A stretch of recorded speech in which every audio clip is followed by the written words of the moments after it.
All right, another early morning drive.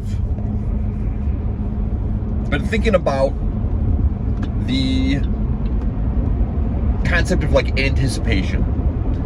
And, you know, I've gotten into the whole UFO, UAP thing for the past 6 years, I'd say, pretty like heavily. And one constant I've experienced is this feeling of anticipation, this expectation that something is coming, right? Whether it be disclosure or some sort of event, any Juneteenth, or not, some sort of event, either July 18 fans out there. There's always something ahead, and it creates a situation where you're not living your life today. This is my personal experience. Because what's the point in grinding out your 40-hour-a-week job if there's going to be a huge contact event and the entire economy is going to collapse, and, you know, reality will become something that looks like Walking Dead, right? Or some sort of post-apocalyptic excitement. I think that's why people love those shows, those movies. It's a really interesting concept. And I've had to personally let some of that go. First off, it put me in a pretty like depressed state. The idea that what's happening here today and now isn't real, which it very well may not be, and I kind of anticipate it not being, but that something is going to drastically change in the near future.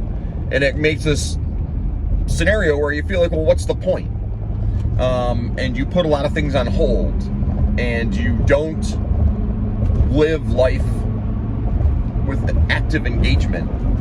You end up kind of stepping back and viewing it through this lens of conspiracy and suspicion.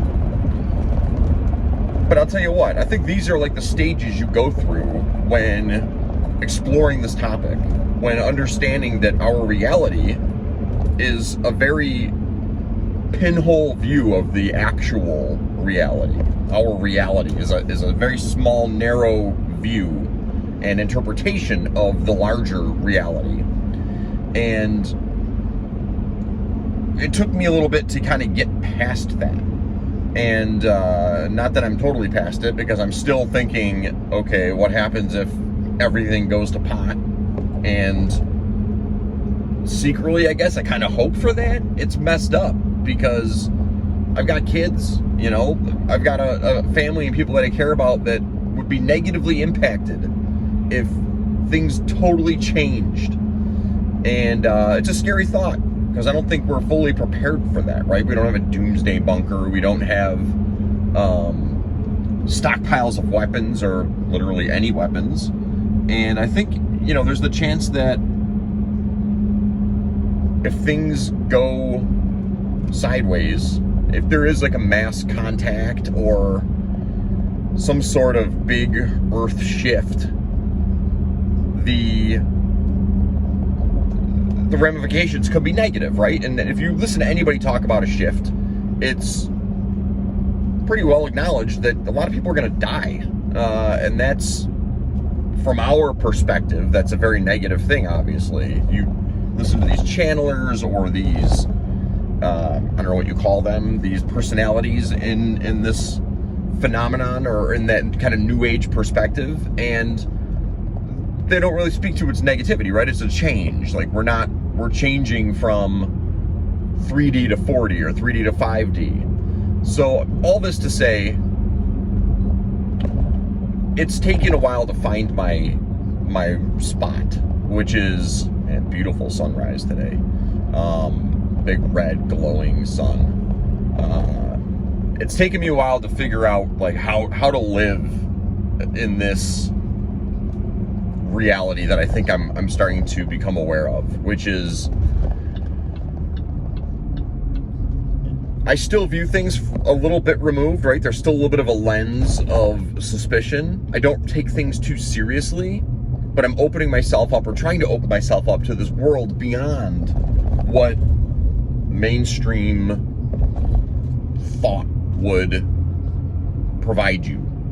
So trying to open myself up to the spirituality component, trying to meditate, trying to not take the societal constructs and constraints too seriously, because I think that's, in my mind, if there's a death, if you will, or a shift, that can be it, right? You can broaden your horizons to kind of a world of magic. If I'm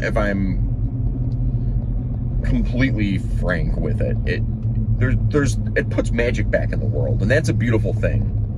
And I do believe, even from a very material reductionist perspective of how do we reconcile the quantum world with the world of relativity, and we've got this macro view and this micro view that don't exactly, right, we don't have a theory for everything. And therein lies the challenge with modern physics, right? Like, and that's the conundrum we're faced with, is like, scientifically we can't bridge that gap. And the only thing that explains that, or the only thing that does bridge that gap, is if some magic is real, or what we currently view as magic.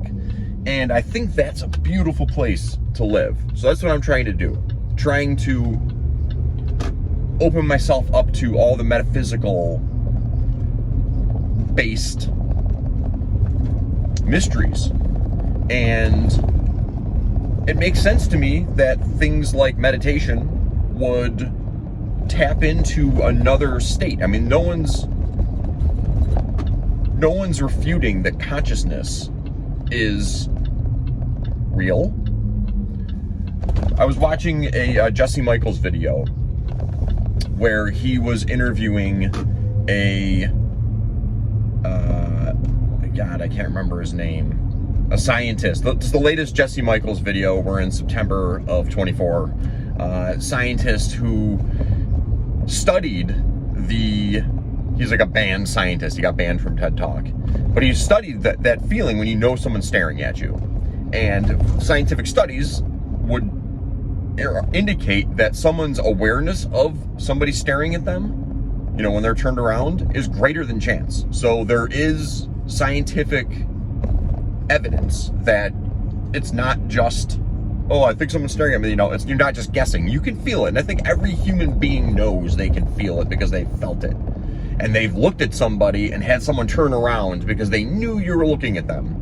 And that's one of those things where we can't just overlook that, right? Society does. Society just kind of throws it in the bin. Like, oh, well, it's one of those things. Synchronicities, those coincidences.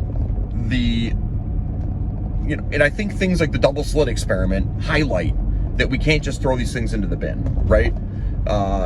There's something real there. And I think if I can open myself up to that possibility and explore that and live in the world where that is real, that makes things so much more exciting.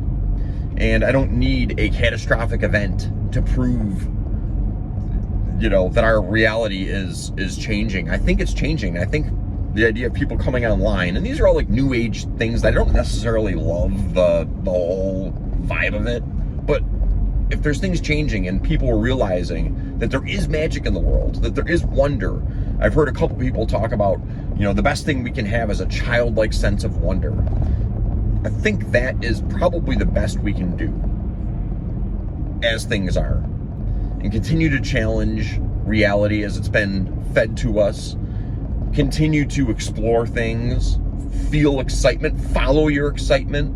I think these are the best gifts that this rabbit hole has taught me. And because of it, I'm re-engaged with passions of mine. I'm playing in a band again. I'm making music again. There's an excitement that I had lost being a corporate America, dad with a million things on my plate. You can't just become it's like the Fight Club quote, you know, the things that you own end up owning you. You can't just become that. You have to have something burning within that fuels you. And I think that's a beautiful thing. So that's all I was thinking. Hope everyone has a great day. Give love, share love, accept love. Peace out.